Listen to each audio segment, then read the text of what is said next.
बंधुगण क्रिकेट प्रेमी सबुठारु बड़ खबर आसी एशिया कप 2025 जोरदार चली एवं क्रिकेट इतिहास सबुठारु बड़ मुकाबिला हेबाकु जाउछि भारत बनाम पाकिस्तान। हाँ, एही मैच पाई प्रत्यक्ष क्रिकेट प्रेमी वर्ष सारा अपेक्षा करती पड़िया गरम एवं एथिरु उत्साह उभय आकाश छुआ। एथर प्रतियोगिता आहुरी विस्फोरक हेब कारण भारतीय दल पाकिस्तान मैच पाई एक नूतन एवं अत्यंत घातक प्लेइंग 11 घोषणा करिछि। एबे टीम इंडिया नूतन प्लेइंग 11 विषय रे आलोचना करिबा अधिनायक सूर्य कुमार यादव एवं मुख्य प्रशिक्षक गौतम गंभीरଙ୍କ द्वारा मिलित भावरे विकसित रणनीति पाकिस्तान ड्रेसिंग रूम रे हईचई सृष्टि करिछि। 3 जन अभिज्ञ खेलाड़ी को अप्रत्याशित भावरे पुनरावृत्ति करा जायछि। एही खेलाड़ी माने केवल बॉलिंग एवं बैटिंग उभय दक्ष नुहंती बरं बड़ बड़ समय रे टेबुल ओलटाइबार क्षमता मध्य रखिछंती। एही दल रे वैभव सूर्यवंशी परि जड़े उदीयमान तारका मध्य अछंती जे तांको आक्रमणात्मक शैली पाई प्रसिद्ध। एही समय रे जसप्रीत बुमराह विषय रे एक बड़ अपडेट आसीची। यॉर्कर किंग पुणी थरे तांको तीक्ष्णता सहित पड़िया को ओह्लाइबाकू प्रस्तुत देखा जाउची। बंधुगण उभय दल भारत एवं पाकिस्तान एशिया कप 2025 रो सुपर 4 रे पहुंची। भारतीय दल एपर्यंत चमत्कार प्रदर्शन करी ओमान भली दल को व्यापक व्यवधान रे परास्त करी निज स्थान सुरक्षित करिछि। अन्य पक्ष रे पाकिस्तान मध्य विजय धारा उपरे रहिछि। फलस्वरूप एही मुकाबिला केवल एक मैच नुहे बरं क्रिकेट इतिहास रो सबुठारु तीव्र संघर्ष हेबाकू जाउछि। एही मैच क्रिकेट रो प्रत्येक कोण रे चर्चार विषय।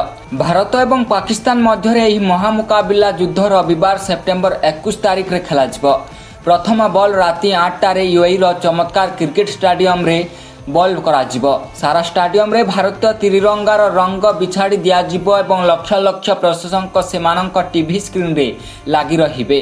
प्रत्येक 4 प्रति छक्का एवं प्रत्येक विकेट सहित सारा देश रे करताली एवं जयध्वनि हेबो।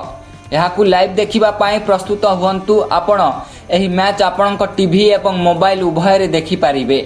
यह मोबाइल एवं टीवी रे सोनी लिव ऐप मध्य रे सीधा प्रसारित हेबो। एथर दर्शकों पाई भिन्न भिन्न कैमरा रे एंगल एवं हाई डेफिनेशन टेलीकास्ट हेबो, जहाँ मैच रो प्रत्येक मुहूर्त को आहुरी रोमांचकर करिबो। तेणु बंधुगण एबे टीम इंडिया को समर्थन करिबार समय जदि आपण मध्य जसप्रीत बुमराह को प्रकृत यॉर्कर किंग बोली भावंती एवं विश्वास करती जे सूर्य कुमार यादवଙ୍କ अधिनायकत्वरे भारत पुणी थरे पाकिस्तान को परास्त करिबो, तेबे एही खबर को हृदयंगम करी लाइक करंतु एवं कमेंट्स बॉक्स रे निश्चय भारत जीतिबो लेखंतु। आगामी दिन में सबुठारु बड़ क्रिकेट युद्ध आरंभ हेबाकू जाउछि एवं प्रत्येक भारतीय प्रशंसक एही महामुकाबिला मैच देखिबे। बंधुगण आसंतु एबे प्रत्येक क्रिकेट प्रशंसक अपेक्षा करिथिबा सबुठारु बड़ प्रकाश विषय रे कथा हेबा पाकिस्तान विपक्ष रे टीम इंडिया रो ऑफिशियल प्लेइंग 11 अधिनायक सूर्य कुमार यादव एवं मुख्य प्रशिक्षक गौतम गंभीरଙ୍କ द्वारा विकसित रणनीति पाकिस्तानी शिविर रे हईचई सृष्टि करिछि।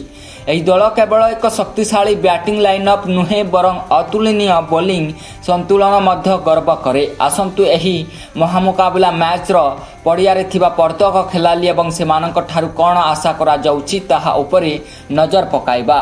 प्रथम स्थान रे अछंती अभिषेक शर्मा। पूर्व मुकाबिला रे से पड़िया को पाद देबा मात्रे चौका मारिथिले। अभिषेक शर्मा भारतर उदीयमान ऑलराउंडर जहां आक्रमणात्मक बैटिंग एवं उपयोगी बॉलिंग दल को प्रारंभिक फायदा प्रदान करे। से एथर मध्य एक दृढ़ ओपनिंग आरंभ प्रदान करिबे बोली आशा करा जाउछि। नंबर 2 रे संजू सैमसन जड़े विकेट कीपर बैट्समैन भावरे संजू सैमसन सांप्रतिक टी20 सीरीज रे उत्कृष्ट फॉर्म रे थिले। तांकर कौशल एवं शीघ्र स्कोर करिबार क्षमता भारतीय इनिंग्स को मजबूत करि पारिबो। एथर मध्य तांको पाखरे पाकिस्तानी बॉलर माननकु प्रारंभिक प्रहार करिवार सुवर्ण सुजोग रहिबो। नंबर 3 रे शुभमन गिल वर्तमान भारतर सबुठारु निर्भर योग्य बैट्समैन मानक मध्यरु जणे। तांकर कवर ड्राइव एवं स्ट्रोक प्ले बॉलर मानकु स्तब्ध करिदे। उपअधिनायक हेबा परे तांकर आत्मविश्वास आहुरी वृद्धि पाइछि एवं टीम इंडिया चाहिबो जे से एही महामुकाबिला मैच रे सेही समान श्रेणीर पुनरावृत्ति देखंतु। 4 नंबर रे अधिनायक सूर्य कुमार यादव। टी20 क्रिकेट रो नंबर 1 बैट्समैन सूर्य कुमार यादव तांको 360 डिग्री बैटिंग पाई प्रसिद्ध।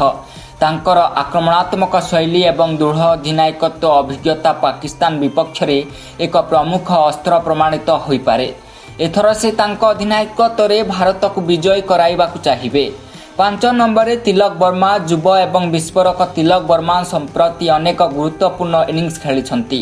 ତାଙ୍କର ହିଟିଂ ଦକ୍ଷତା ଏବଂ ମଧ୍ୟମ ଓଭରରେ ଶୀଘ୍ର ସ୍କୋର କରିବାର କ୍ଷମତା ଭାରତୀୟ ଦଳର ମଧ୍ୟକ୍ରମକୁ ମଜବୁତ କରିଥାଏ। ନମ୍ବର 6ରେ ଶିବମ ଦୁବେ। ବଡ଼ ଛକା ମାରିବା ପାଇଁ ଜଣାଶୁଣା ଶିବମ ଦୁବେ ଭାରତୀୟ ଟି20 ଦଳ ପାଇଁ ଫିନିଶର ଏବଂ ଅଲରାଉଣ୍ଡର ଉଭୟ ଭୂମିକାରେ ଫିଟ୍ ହୁଅନ୍ତି। ତାଙ୍କ ବୋଲିଂ ମଧ୍ୟ ସମର୍ଥନ ଯୋଗାଇଥାଏ। ଏହି ମ୍ୟାଚ୍ରେ ତାଙ୍କର ଭୂମିକା ଖେଳ ପରିବର୍ତ୍ତନକାରୀ ହେବ। 7 ନମ୍ବରରେ ହାର୍ଦ୍ଦିକ ପାଣ୍ଡ୍ୟା। ବରିଷ୍ଠ ଅଲରାଉଣ୍ଡର ହାର୍ଦ୍ଦିକ ପାଣ୍ଡ୍ୟାଙ୍କ କେବଳ ଉଲ୍ଲେଖ ପ୍ରତିପକ୍ଷ ପାଇଁ ବିପଦ ସୃଷ୍ଟି କରେ। ସେ ଗୁରୁତ୍ୱପୂର୍ଣ୍ଣ ସମୟରେ ଭାରତ ପାଇଁ ଲଗାତାର ମ୍ୟାଚ୍ ଜିତିଛନ୍ତି। ଏଥର ଟିମ୍ ଇଣ୍ଡିଆ ଆଶା କରୁଛି ଯେ ସେ ତାଙ୍କ ଅଭିଜ୍ଞତା ଏବଂ ବିସ୍ଫୋରକ ବ୍ୟାଟିଂ ସହିତ ଟେବୁଲ ବଦଳାଇ ପାରିବେ। ଅକ୍ଷର ପଟେଲ 8 ନମ୍ବରରେ ଖେଳିବେ। ବାମହାତୀ ସ୍ପିନ୍ ଅଲରାଉଣ୍ଡର ଅକ୍ଷର ପଟେଲ 2024 ଟି20 ବିଶ୍ୱକପ୍ରେ ଚମତ୍କାର ପ୍ରଦର୍ଶନ କରିଥିଲେ। ତାଙ୍କର କଡ଼ା ବୋଲିଂ ଏବଂ ଆବଶ୍ୟକ ସମୟରେ ଶୀଘ୍ର ସ୍କୋର କରିବାର କ୍ଷମତା ଭାରତକୁ ସନ୍ତୁଳନ ପ୍ରଦାନ କରିଥାଏ। 9 ନମ୍ବରରେ ବରୁଣ ଚକ୍ରବର୍ତ୍ତୀ। ରହସ୍ୟମୟ ସ୍ପିନର ବରୁଣ ଚକ୍ରବର୍ତ୍ତୀ ତାଙ୍କର ଭିନ୍ନତା ଏବଂ ସଠିକ ଲାଇନ୍ ଏବଂ ଲେନ୍ଥ ସହିତ ବ୍ୟାଟ୍ସମ୍ୟାନମାନଙ୍କୁ ଅସୁବିଧାରେ ପକାନ୍ତି। ସେ ସମ୍ପ୍ରତି ଅନେକ ଗୁରୁତ୍ୱପୂର୍ଣ୍ଣ ୱିକେଟ୍ ନେଇଛନ୍ତି ଏବଂ ପାକିସ୍ତାନ ବିପକ୍ଷରେ ତାଙ୍କଠାରୁ ସମାନ ଆଶା କରାଯାଏ।